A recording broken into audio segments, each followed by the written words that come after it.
Testing, testing. Welcome to WestWorldia. What's going on, guys?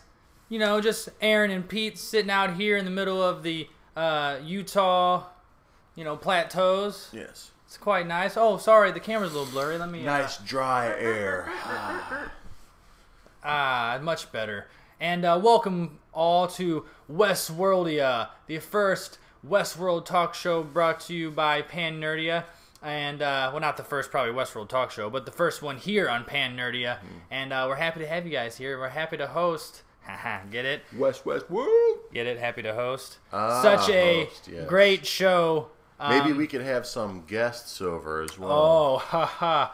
We're full of puns here, play on words. And thanks for joining us, guys. We're real excited to talk about Season 2 of WestWorld. And in fact, it's got such an upgrade that we thought PanNerdia needed a little upgrade too. And we brought the couch out to Utah. Yeah, I mean, the weather's great. It's really nice. You know what I'm saying? Look how bright it is, guys. It's fantastic.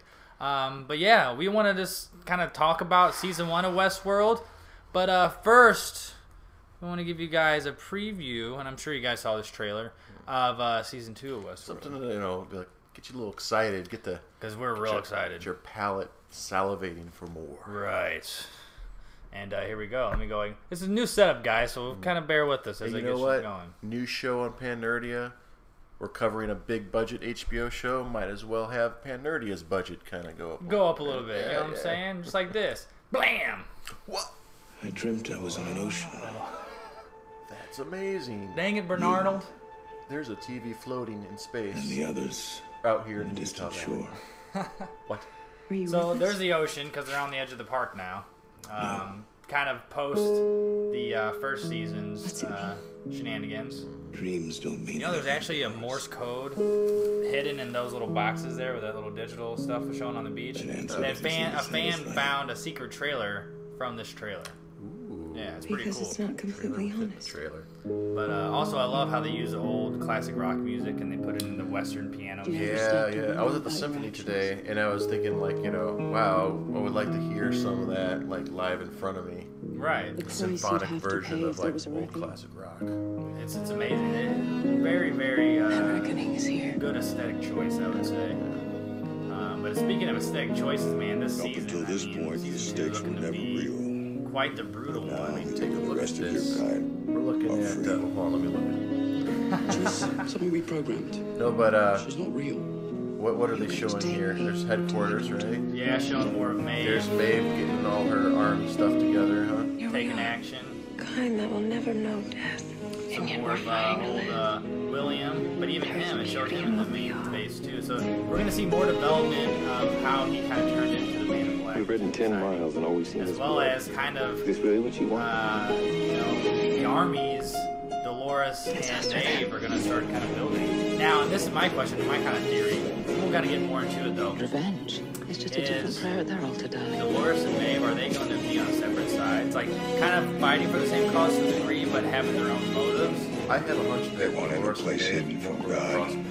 We had something else in mind in dark. Right, eventually they will. I'm gonna burn this whole thing to the ground. We saw them all go dark. Right. That last scene. So maybe it's all together. What is out there? The dark for a while. And Maeve is just going to be sort of building her army and investigating into the other parks, maybe, because you've seen on previews, there's Maeve with a geisha outfit on, right? And there's Dolores with her pretty smile. Man, she pretty. And, guys, welcome to WestWorldia once again. We love that Season 2 trailer so much. It got us extremely excited for this second season. Once I told Pete about this series, he had to watch it, man. I marathoned it, and wow, mind-numbing. I mean, watching The Walking Dead and understanding, human, decision-making and when certain things happen, there's a lot of emotion into that, but this is, a whole other level. You're talking, the conscious mind of the human versus now the growing conscious mind of the android. The sentient mind, kind of the bicameral mind, and how it's developed, and all the twists and turns of not only their kind of self-actualization, but the creators of the androids themselves and what role they kind of play in the evolution of mankind. Because look, at this point, just like Ford said, they're like gods. They're practicing witchcraft. Exactly. It's so like the creation is coming back in against the creator, but not necessarily until they figure out who the creator is, right? Because Ford, he passed.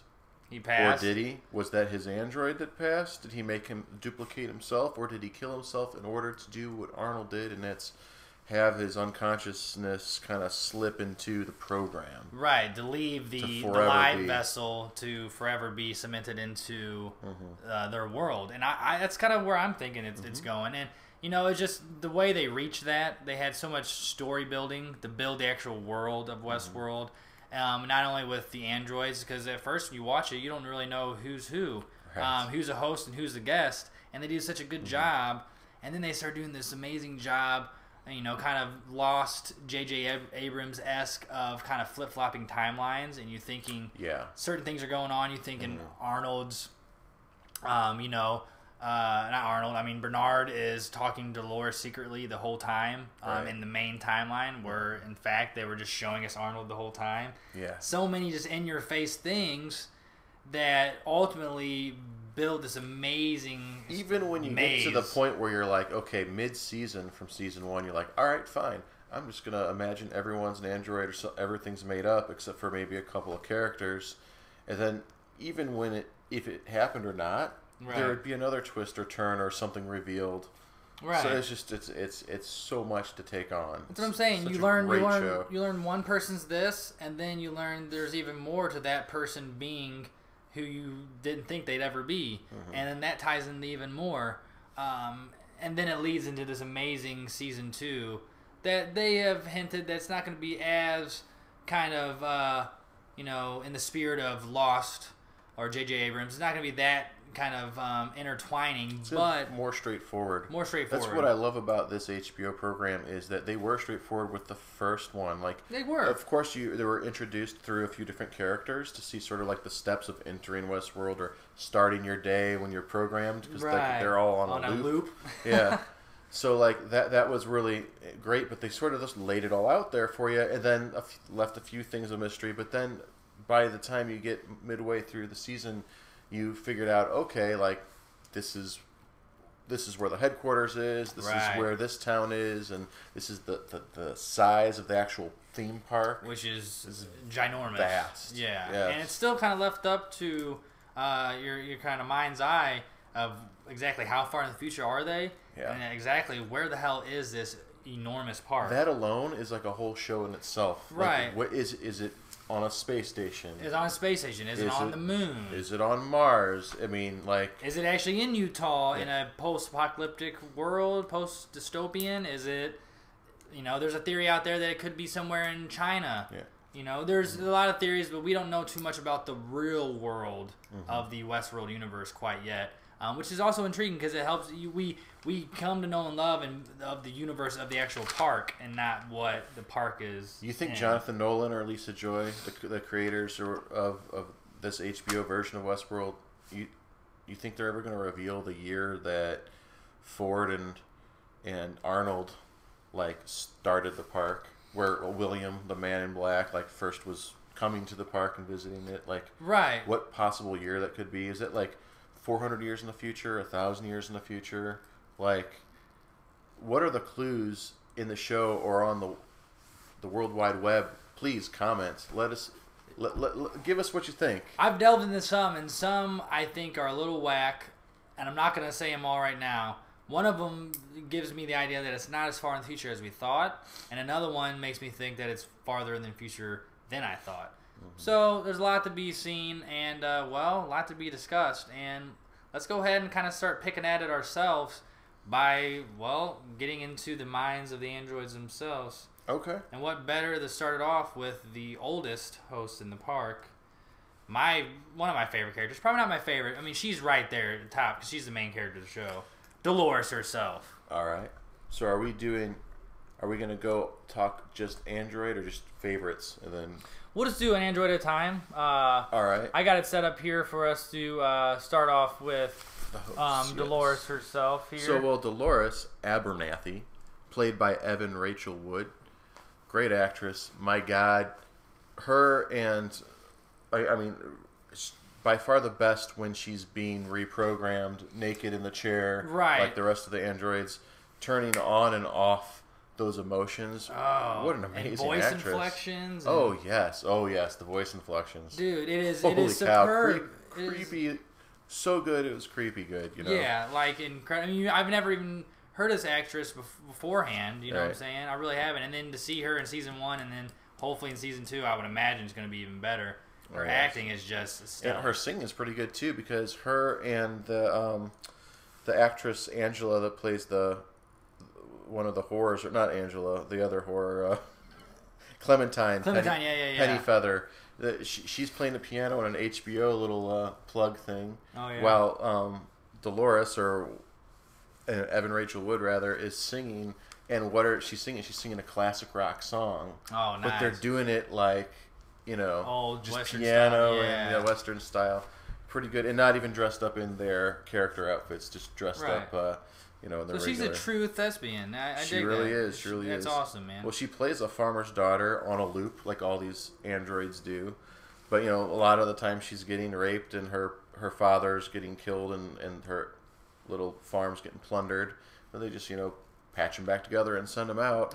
But she self-discovers more than any other android, like as far as like the vastness of the world she's living in, but yet the closed-inness of the fact that there's a much bigger world outside. Right. She has no idea, and she is the oldest host, which means she's the most upgraded and reprogrammed, and like has all the updated updates. So you would never tell that she's the oldest one in the park. She's your SH. She's your Apple phone 8. She's the one that can always be upgraded. They should do that with we should take some ideas from that, because a lot of these nowadays with phones and stuff, they just don't get really upgraded. They just become a new phone, and you upgrade to a new phone, but you don't upgrade the phone you have to keep up with the other ones. So that being said, though, Dolores, comes to the game, just almost just like pure of innocence to a degree, the way we are introduced to her. Oh yes. But as you go through the first season, you start learning that she was just kind of put back into that state of peace because many years before of that current timeline, she met the original William and went on this whole journey to where we learned that Arnold was in fact talking to her, or no, Arnold. Yeah, okay. Arnold was in fact talking to her the whole time and letting her know his plan, that he thinks that these, sentient beings that they're creating could possibly harbinger current human consciousness or make their own society themselves. So she actually murdered Arnold for real, though, right? She murdered Arnold and Arnold commanded her to do that. And he commanded her to do that, and that's why ultimately when she had her big face-to-face with Anthony Hopkins' character, Dr. Ford, nose to nose in the chair, and he said, no, I don't like you. We're not friends, Dolores. Right. We never were friends. She goes, we're are we far old friends? From that. Right. And when I first saw that, I was like, wait, does that mean maybe she was a real person and they modeled after a real person that maybe Arnold and Ford had a love interest for, and then something, but then never was that. Well, yeah, it never was that, but I also it was such a setup watching season 1. You think Anthony Hopkins is just getting more and more evil and more secretive. Right. But all in all, he just wanted to join his buddy in his version of in their version of an afterlife. Right. Of their own. They wanted to become gods, essentially. But Dolores, was it a malfunction that made him? Oh, no, that's right. Arnold requested her to kill, and she killed. But, he said all those things like, we're not friends because of that, because he wishes that Arnold wasn't dead, or you think he was agreed with the whole Arnold being off? I think that's essentially what he was kind of... Season 1, a lot of fans were thinking, was he part of Arnold's death directly or indirectly? No, neither, really. Arnold had his own journey, and Ford, I think, and we'll talk about him a little bit more later, but I think ultimately Ford didn't agree with what Arnold had in mind for this park and the intellectual property. He did not was on the same page. But after seeing Arnold die and finding out himself the beauty of all that could be. Could be, and even He probably really realizing submerged that himself in Arnold was in fact seeped consciously into the system itself. He probably figured that out. That he's like, Arnold was right, and then so he started working towards doing this himself, and then eventually It's so intense. It's like offed himself. they're to do that. becoming gods They through computer programs. And then wow. you know, Dolores and co. are the fallen angels, so to speak, to start the new civilization of, you know, the androids, the sentient immortals, essentially. Because essentially they are immortal. They die and come back to life. They go, and then, you know, like Maeve says, they go to hell and back. But speaking of Arnold / Bernard and Bernardold, as it were, let's go ahead and talk about him. Because, in fact, he is an android. Yeah, Bernard Lowe, played by Jeffrey Wright, a.k.a. Arnold's resurrected self, right? Right, essentially. He's kind of a, you know, part of Arnold's co-creation like world, but he's also the only android that nobody knows is an actual android, right? Right. I don't think anybody. I think I have a sneaky suspicion that the one character, the guy who's in charge of security, what's his name again? Forget his name. Oh, in charge of security. Yeah, he's got a girl's name. It's Ashley. It's Ashley Stubbs. Ashley Stubbs. Yeah. So played by Luke Hemsworth. Right. Okay. Yeah. That's who it was. He, I think I have a sneaky suspicion that he was really on to Bernard at the end of the first season. Then he gets attacked. And then he gets attacked, survived right. it, though, I'm pretty sure. But that, you know, Bernard's possibly something else. But ultimately together, no, nobody knows. I guess nobody has been there long enough to realize that he's actually Arnold. I think actually, the whole Arnold thing is, obviously Dolores, I think, kind of sees him and now recognizes Arnold, and then but like the character Bernard kind of turns her off and back on and resets her. But at the same time, didn't Maeve have a confrontation with him and Bernard? say like, "You're just like me" or whatever? Right. Like that. Basically, because Maeve killed Clementine. And that was how. Is that how? Well, killed Bernard, the replacement for Clementine, and then basically was dragged into analysis. Bernard sat down. This is after Bernard had his mind wiped from Ford. This is after Bernard realized he was android and killed his love interest of the first season. Her name again? Can you help me out here? Whose love interest? Bernard's. Oh yeah, sure. I have to go to the human page. Human page, yes. Teresa Cullen. Teresa Cullen. So you know, after he murdered her and he realized he was android, Ford went ahead and erased his memory. He also murdered Elsie Hughes, played by Shannon Woodard, head programmer. Right before he got his memory erased too, he asked Ford, he goes, have you maybe heard anybody else like this before? And Ford's like, no. And was getting ready to press a button, and right before he lost his memory, he thought about it, and then he lost his memory. And then, you know, had this thing with Maeve, and Maeve is, you know, she's supposed to be like, you know, waiting command to talk. She's already awake and like looking at him like, okay, don't look at me. And then he asks her questions, and she's already jacked. All of her stats are jacked up. My God. She's on like super like telepathic android level at this point. Like, we'll just change this pie chart to I'm 100% pretty much everything. Well, dude, she's pretty much like Ford, because you know Super Ford has android. the telepathic. He has that thing where he's like telepathic with the androids. Yeah. He can just kind of make them do whatever he wants. Yeah. He has something probably in his head, had like a chip where he could communicate with them without saying command words and stuff. And she's like that. So who knows? Maybe Ford was already a fucking android of himself. She is like that, but if she really wants to unleash her power, instead of just controlling the bartender and the tab, right, or controlling, you know, who does this or shoots that, whatever, she can basically, what's the word I'm looking for? Liberate. Right. Liberate one of the others, like she did with Armistice and Hector. Like almost to the point she just touches them and then they're free. No, she whispers in their ear. Oh yeah. Something like "Violent delights bring." Oh yeah, no, violent yeah. times or it's something. the classic line. It's a Shakespeare line from the first season. I'm pretty sure it's Shakespeare. Yeah. These violent delights have violent ends. It has violent ends, correct. Yeah. And that is basically the password to, and now you realize that you're playing on a loop. Right. And you're actually like, it's like a virus. being Remember, manipulated, right? Dolores whispered that. Well, her dad whispered it to her first season after he found the picture of William's wife. in New York, Times Square. Then he had the mind trip, and he said that these violent delights have violent ends. And then Dolores whispered that to Maeve. It's like a virus. And then Maeve, that's when she started having her little freakouts. Yes.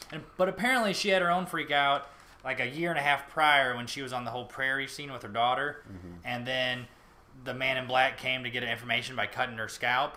And then she actually freaked out and slit his throat. Yeah. And that was like the first android. First time that they fought, they broke the code and hurt a guest. Hurt a guest. And it happened to be the man in black. And then so she got called in and then ended up killing herself, freaking out. And that's when Bernard had his first, like, bit, because he couldn't figure it out that why an android would do that. Right. And then, so it's like a virus. One of them sees it. They're like, wait, why are they acting so weird to our reality? Wait, I can act weird to my reality too. And then their mind goes. It's just so fascinating, this show, man. That's why when they ended last season and everyone's getting attacked, you know, wearing their fancy clothes, watching the new narrative of like Into the Night and all that. Obviously, the Wyatt character, I thought that we saw in like little like brain images, little brain images of like, you know, Teddy and stuff. I thought, okay, this guy's gonna roll in and just like shoot everyone up, but nope. It's basically Ford's whole creation just collapsing down on them. Essentially, Wyatt is Dolores. Yeah. Essentially. Yes. I mean, the spirit of Wyatt is Dolores. It was meant to all just be a backstory. Just like, you know, all the cornerstone backstories Ford gives all the androids. It's that scene that keeps them, which I'm pretty sure they probably stage it, and then they make them bank that information to keep them sane. We'll talk about it a little bit more as we get to Ford. But Maeve, right here, I mean, look at her. She's probably my favorite character on the show. Yeah, she's the most intense, man. How cool of a part she is. She's a beautiful lady indeed. And man, is she fierce. Maeve Millay is the character's name, played by Thandie Newton. She's the Madam of Mariposa, the town, and she has a very high intelligence. We already covered. Right, like she's like super telepathic android. You know, she's gonna be a badass person in the future of this show. Because of her, I'm going to mention something now instead of at the end of the show, because I was going to save it for the end. But my question to you all is, we saw how much power Maeve just got. Right. Are the androids going to have enough power to create brand new androids? Like, they might figure out how to work the machines, not just manipulate the humans that are the techs, the technicians, to help, like, hey, fix my arm or do this and that. But will they be able to be like, you know what? Now I'm gonna make 12 of me, like duplicate like me and stuff like that. I think, and like make their own little android army created by androids. What do you think? Comment. I think they are soon, because we'll stumble across that in just a few slides. But for now, let's talk about old Teddy. Yeah, Teddy Floyd, played by James Marsden, who also played Cyclops in the X-Men film. I was just gonna say that. Yes. Right. And but he's a gun. He's a gun for hire, a pimp for hire, depending on when you're going to visit WestWorld and when you bump into him. But he's haunted mostly by his past more than anyone else besides Dolores. Right. Like, because he's been reprogrammed and had stuff taken out and put in so many times. Where Dolores has been on like a whole different loop. They've kind of really messed with Teddy here, entering the whole Wyatt stuff. Right, like to the point where his mind, his memories thought of Wyatt and of all of these old war stories, and he was a part of this gang, and ended up, actually Teddy's been more part of the whole kind of transcendence of consciousness more than we even thought at first. And really wholesome character to the point where, like, when you first see him, you actually think, I thought he was a guest, not a host. Oh yeah, that's what they meant to do. And they did it very well. I'm so glad that they went. That's how they started it off. Right, he just seemed like a nice guy. It really introduces you to the whole thing, and then of course when William, talks to Angela, played by Tallulah Riley, the former greeter host. Right, yeah. And walks through the white room where you can pick out your accessories, and then all of a sudden, I can stay here as long as you like. Right, I'm like, he didn't do that. I was like, this guy already annoys me.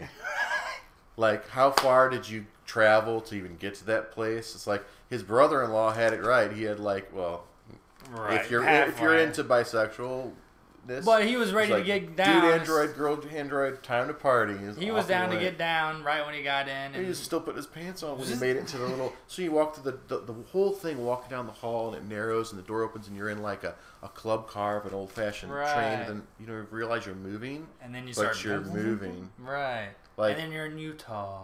Brilliant. And you see Teddy on the train waking up from his... rebirth, what? I just got shot last night. I don't realize it. Yep. And goes into Sweetwater and starts his whole loop with his cornerstone Dolores. And ultimately, we learn more about him as we go. How he has the ties to Wyatt, who actually is Dolores, and how he helped, kill Arnold in the first place. And his connections with the Man in Black, which we'll talk about more later. But you know what? I think Teddy ultimately is a good grounding character. He kind of is a good knot to keep several stories going. I can see him being Dolores' right-hand man.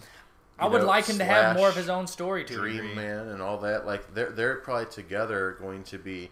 It takes a lot more for him to sort of, like, compute everything. Right. But, man, he showed some strokes. Like, he attacked the Man in Black, punched him, straight up punched him at the campfire site. So he's learning and stuff. So he's, like, slowly seeping into it. And, of course, that last scene, it seems like they all kind of turned.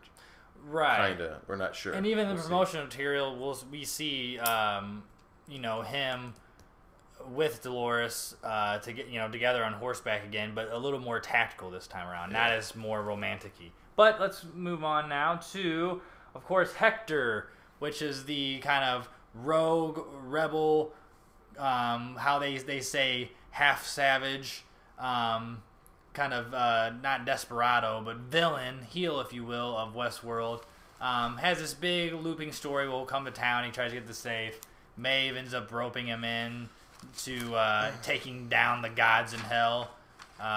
He's a pretty badass character. I thought he was always pretty cool. What a cool character. If I could pick a character to play in this show and, not have to worry about, acting too well, because it would totally be Hector, played by Rodrigo Santoro, the notorious bandit leader, liberated by Maeve, and most importantly, had a sex scene with Charlotte Hale, played by Tessa Thompson. Wasn't he the droid that she picked? Oh yeah. We're introduced to Charlotte Hale right when she opens the door, pretty much naked. That was her second scene. Her first scene was by the poolside with Sizemore. With Sizemore, right. But yeah, the second scene was basically her ass cheeks, which was great. After they were basically having she was having rough android sex, and she called Teresa in for a little meeting. Right. And but the dude's really cool. He's got this backstory that kind of makes him a little more rough and rugged, and he has more knowledge of the lore of the gods, so to speak. He talks about how the world's fucked. Yes. And he's always like, it's all hell in a handbasket, basically. He's got his, but that's part of his narrative. He always says that kind of thing over and over and over. Right. But Maeve is like, stick your hand in this hole, or cut a hole in my side and pull this thing out. And he's like, what is this?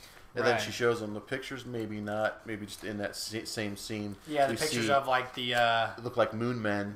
But really it was just the technicians that rebuild them. I love it. And then even the little native children have little wooden dolls that look like the... It's true, though. There is Hopi in Native American art in that area, in the Southwest and the Northwest, that have... those images. They call them, men of the sky or gods of the sky. So maybe a little incorporation by the creators of the show of some real. I love it because it makes you think if we're in a freaking simulation or Westworld type deal. It really does, and I love how shows will play with that kind of that meta. Oh yeah, I mean even our favorite technician, the Asian guy, Felix, played by Leonard Nam. He's the tech that helped Maeve the most, but at one point he looked at his own hands. He's like, and then you're like, no, you douchebag, you were born and stuff. You're human. Right. All right, and this is where I'm talking about that they perhaps will. Create their own version of an android. The androids will create their own android. I think this might be the perfect example right here of their almost bio warrior. Yeah, I mean, it almost looks like a fencing mask, but tightly wrapped around Spider-Man style around the front, because you can sort of see from the sides where the muscle tissue and all the different like spots are identical to human, and the only obvious difference is that sort of shield thing that starts midway from the melon and covers the front. Yeah, it's almost like a fresh, unsculpted face. Yeah, it's almost like they have to peel that back for the molding to go on, and then they kind of that's the finish. This is kind of like the base slate model bodies they'll make and carve out before they start getting their pre-dipped, right? Before they start getting their their milk bath. Their cream bath. Bort bath? I like Bort bath. Sorry, that was telegraphed. So I'm curious what these things are going to be doing this season. I'm sure they're going to be part of the army. I'm sure we're going to see some pretty good, almost like Frankenstein-esque action. Milk does do a body good. All right, never mind. Go ahead. We'll see these milky cyborg men plenty this season, I'm sure, and we're pretty excited for it. Very much so. All right. So that leaves us to talk about, though, some other interesting androids we've seen at the end of the first season and was teased, as well as it's going to be a big part of this next season, and that's the tease of Shogun World. Shogun World. Which is kind of a Easter egg to the original WestWorld. Where they had like a medieval world. And, yes. And I think a Roman world. Yeah. Something like that. They had several other parks. So this is kind of a, I'm kind of glad they jumped away from that because it's just like, let's get more immersed in like the globalness of the actual WestWorld. Right. Right, because it's supposed to be such an enormous place, theme park, that you'd think we'd focus more on that, and even of just the actual time and the future we're in. And samurais, come on. But dude, samurais and cowboys, get the fuck out of here. What a cool combination. Bring on the katana, bring on the action, and you know it's going to be a bloodbath of androids and probably even humans, who knows. Well, I just love at the end of the season too, they didn't even show anything all first 9 episodes. Then in the 10th, like even like hints of another park they may have here or there, but maybe word of mouth. But it was Maeve, and when she was with Hector at Armistice, that stumbled upon the training room, the programming room. Like the armored horses and the samurai with their shingle armor, and then the geishas with their silk stuff. The horses and the creatures that are also androids. Right. Amazing. Well, this is something I was mentioning in the Pete before we started the show, that Ford actually, because I was doing a rewatch of the first season over the weekend, that Ford actually mentions at some point when he's talking to Bernarnold, that... I like that, Bernarnold, that they've actually completely dominated all living life on Earth. So much so that they've basically, from what they're hinting at, they stripped it of its resources, and they have to now continue to dominate, fuck, and manipulate with this park, essentially themselves. So now predict what year it is, how far in the future. I'm thinking more than 1,000 years. I'm not thinking that far. I'm thinking just a couple hundred. I'm thinking maybe like year 2,200 and something. Because it's not far until we're already screwed. It's exponential by the time we clear this house shit out. I mean, it's gonna be It's gonna be after our lifetime, but it's gonna be quicker than we think. I don't know, but that's a whole nother freaking video. We can have a PanNerdia podcast about that crazy shit. Oh yes, no doubt. No doubt.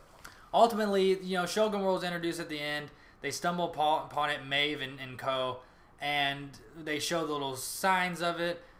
We're like, oh man, they're gonna show that because it's kind of Easter egg to the original show. And sure enough, in the trailer, they show that Maeve's walking around in a kimono, and there's plenty of more other shogunates and samurais walking around. Oh, I had an epiphany from watching the first season over the weekend.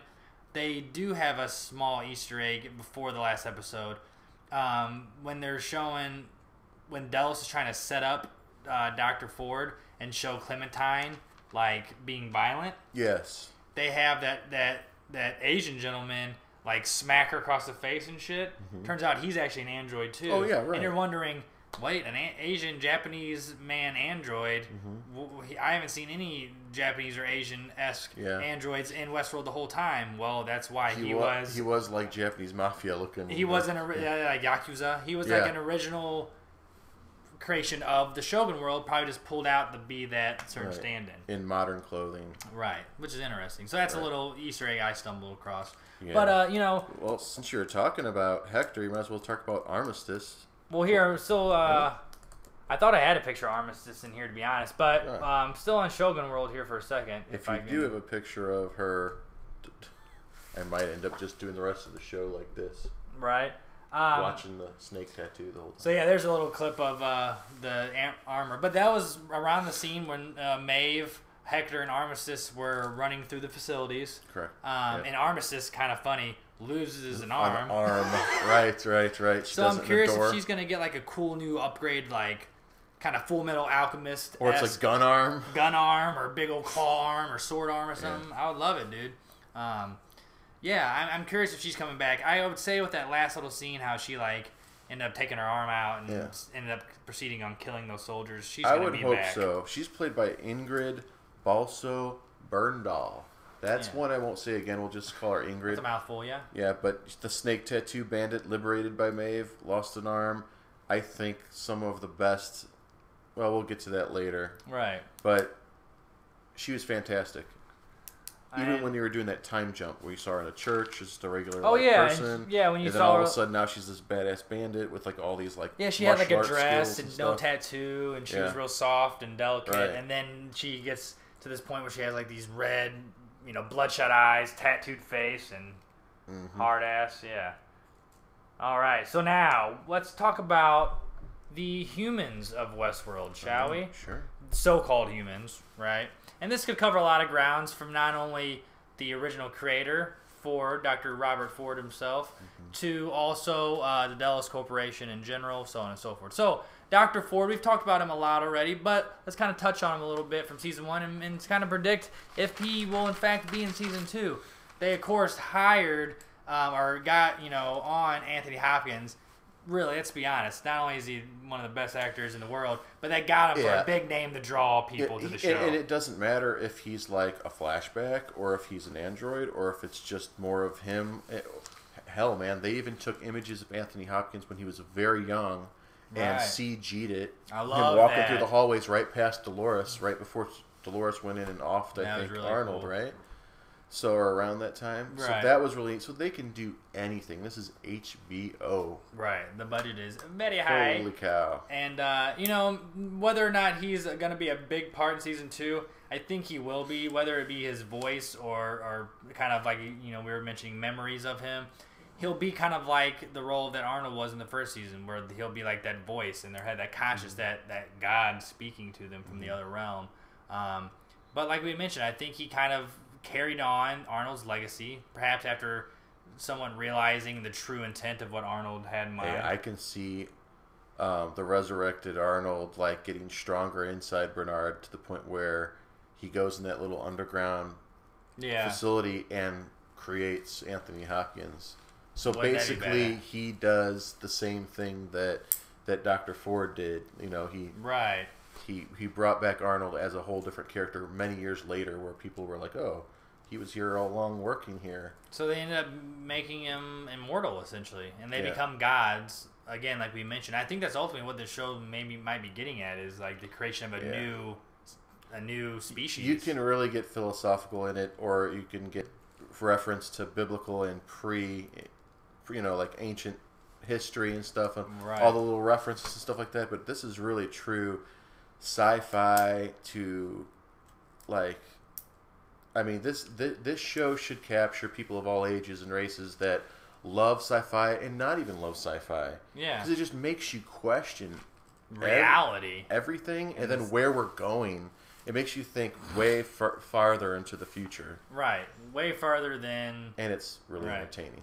Oh, man. That's a big plus. Ford, you are quite the dude in this show. Anthony Hopkins, quite the freaking actor, man. A little Hannibal Lecter in there for me. What is it? Clarice. What kind of beans he in? Some pimento bean, or what is it? Fava beans and a little Chianti. Oh, yes, right. I'll also never forget, he convinced the guy in the next cell to swallow his own tongue and choke on it. The guy that, like, threw the bort on Jodie Foster's face in Silence of the Lambs.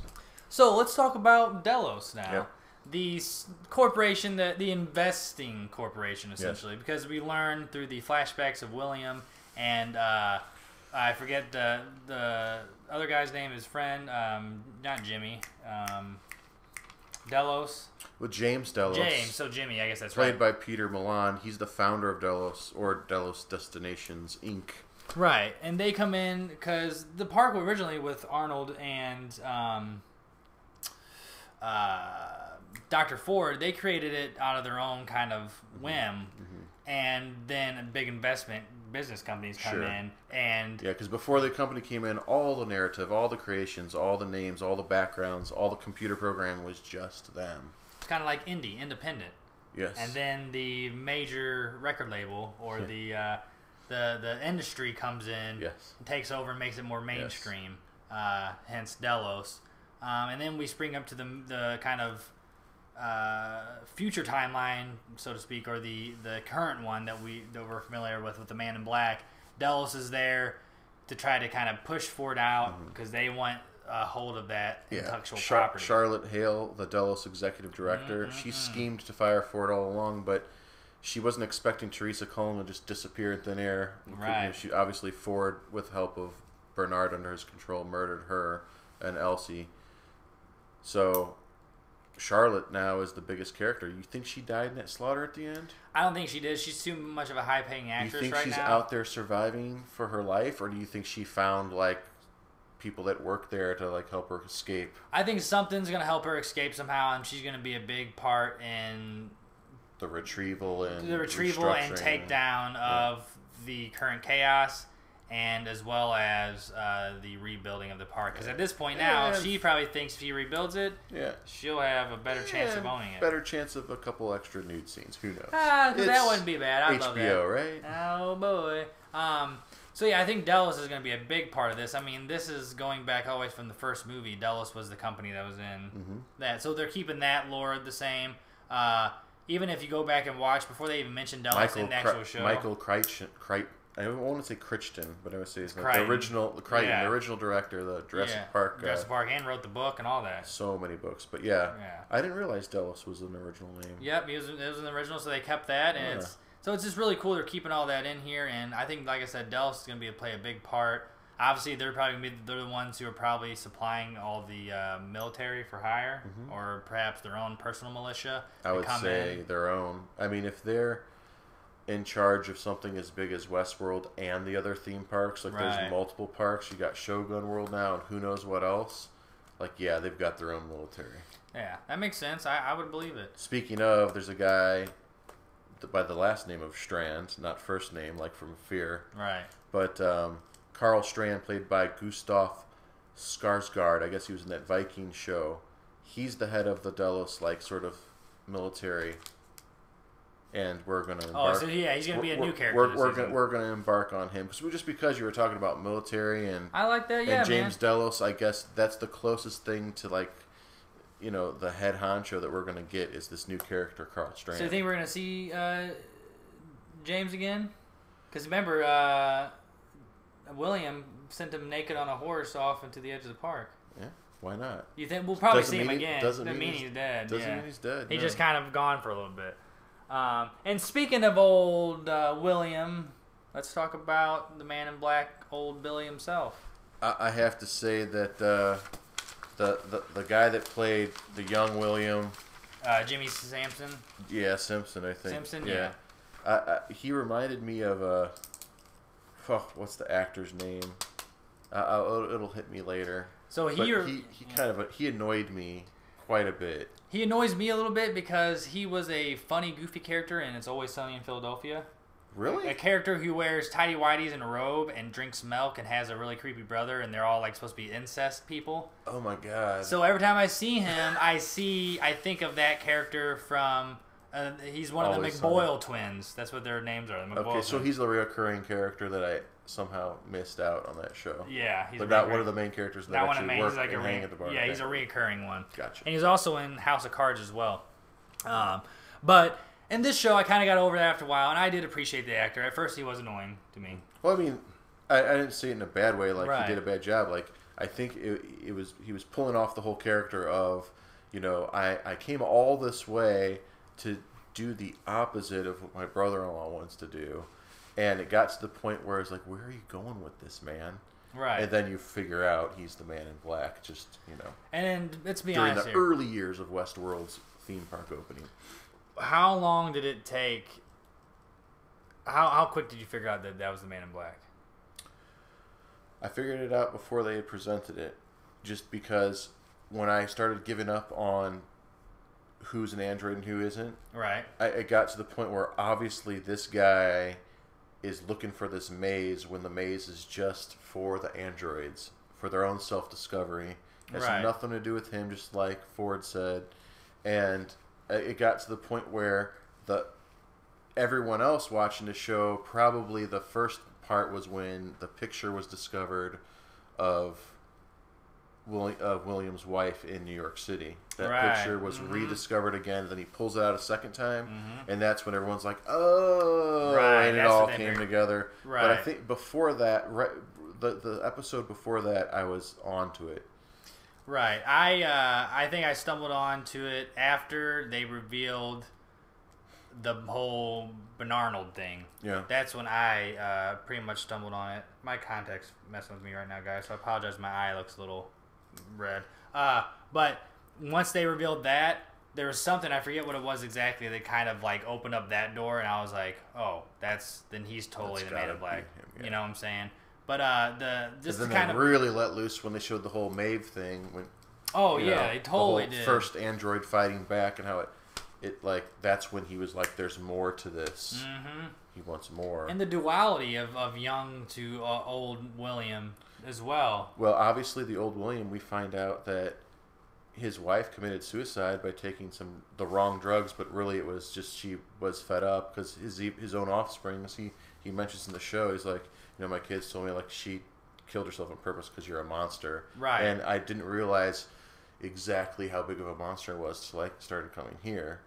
And so like that's why when you look back and you think of William, the younger version, you're like, oh, he wasn't just weird and annoying. It's because he was he was really dark. He was super dark. Like he was going in a direction where he was, kind of psychotic, and basically no matter what he did as head of that company, helping out with charities and helping out with various things for human beings and all that, really behind the scenes, he was probably the most evil person you could cross. And I'm curious to see kind of how he breaks bad more with the second season. He got shot in the last episode. Right. He's alive. He's alive because there's previews of him in the preview. He was alive and laughing happily, seeing that here comes some new characters about to kill everyone. Right, because you know what? He's finally getting to see the characters being able to kill. The Ghost Nation. Right. And he wants to see that violence, which is interesting. These violent delights will have violent ends. Let's see what else we got here. All right, so that's back to that. Well, we're going to be kind of coming to a close here soon. But first off, I'm going to go ahead and give a little side kind of snippet here in our WestWorldia. Aaron's analysis. Just a real quick kind of like, I don't know, not even a minute long analysis of what I thought of the first season and what I think is going to happen in the first episode. First season, all in all, one of the best forms of television I've ever seen in my entire life, whether it be from the acting to the way they set up the series to the writing of the show to the scenery to the twists and the turns, the intellectual knowledge, the budget that helped it out. It is one of the best forms of entertainment I've ever seen in my life, and the way it pulled me in, and I see a lot of really good television, I would say, in my opinion, and hopefully you guys agree that this show is perfect to take over Game of Thrones' throne, and it'll carry on and carry HBO even further beyond with its amazing show. And as far as this is not just sci-fi, it's sci-fi with fantasy, with all kinds of stuff. With like Game of Thrones is straight up fantasy. Right? Fantasy, well, but it has its drama inside because it's the same thing with that big budget. You have amazing acting, you have amazing storylines, intertwining stuff and this and that, action, dialogue, everything. It's just you get the whole package in these shows. And my analysis over the first season was, damn, I want more. Second season, as far as this goes, it's going to be more straightforward. It's going to be more kind of in your face. I think it's going to be more shocking, not in terms of shocking like twist reveals, shocking in terms of like people will probably die that we don't think will die and be taken out, and it's going to start being like it's not going to pull any strings. And they can show you all of that instead of a show with a lower budget that shows you like the aftermath, because they don't have the budget to show you what the actual action that occurred to make that moment happen. They are going to be straightforward and in your face, and they'll show you that stuff. Because, I mean, you saw the first season, the budget's spectacular. What they were able to do in that season, I couldn't imagine how much it cost. And then you see shows like Game of Thrones, and they have these big budget battles. These are some of the best war scenes I've ever seen out of any form of entertainment out there, and it's on an HBO show. So you know Westworld's only going to get better in that aspect. That's my analysis. Hey, I know there's one thing you've been bragging about. What's that? But the father of Dolores. Oh, okay. So back to the whole acting. The whole first season, if you're going to say anything, If I want to say anything, it's going to be the actor who played Peter Abernathy, which was Dolores' original father. Played by Louis Herthum. Louis Herthum. That man could win a freaking Oscar by that one last performance in the first episode of season 1. The one big malfunction. The first malfunction, right? Well, like the big well, not the first one, the big one that really like questioning God, which is Dr. Ford. The question, the reveries, the new update, and man, it's so superb. Yeah, I'm glad you brought that up. And he quoted Shakespeare. And it was just so frightening. I mean, it got you down to your soul where you felt scared watching it. I mean, it was if they can bring more acting like that to the table, and I know they're going to get better, then let's bring it on. And speaking of moments, I know Pete's pretty appreciative of the show, so let's go into our next segment we'll have each week, Pete's Appreciation. Yes, Pete's Appreciation. I mean, it's a lot to appreciate because we're talking about a whole season here, but what I'll do is try to tell you what I appreciated personally, besides the great acting when they were nude, sitting down, being reprogrammed and rebooted, their minds erased, or them like, okay, get back in line, get back in check, and they go from yes, okay, right, now what? Like amazing, like the way that they pull it off. But I have to say, my one thing is that I have to give a shout out to Dolores's cowgirl pants, because without Dolores's cowgirl pants, how would you be able to appreciate the cowgirl bounce off the saddle of the horse? She was in 3 main outfits, and one of them was her little cowgirl. I'm gonna go shoot it up, and my God, did she look amazing in those pants?